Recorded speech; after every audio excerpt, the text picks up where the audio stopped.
Hello दोस्तों, स्वागत है आपका न्यू व्लॉग में। तो आज हम जा रहे हैं ढीमा, जो वाव तहसील गुजरात में स्थित है। तो हम वहाँ पहुँच चुके हैं। भव्य मंदिर में विराजमान द्वारकाधीश बहुत ही सुंदर लग रहे थे। मान्यता है कि यहाँ पे मानता मानने से मन की सारी इच्छाएं पूरी होती है। महादेव जी के दर्शन कर हम वहीं थोड़ी देर के लिए बैठ गए।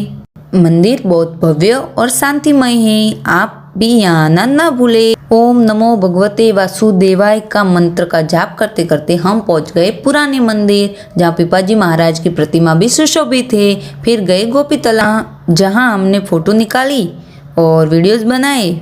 फिर वहाँ से गए गार्डन में घूम फिर के थोड़ा बहुत नाश्ता किया और दर्शन कर हम वापस हो गए रवाना अपने घर के लिए। तो फिर मिलते हैं नए व्लॉग में। Bye bye. जय धरणीधर।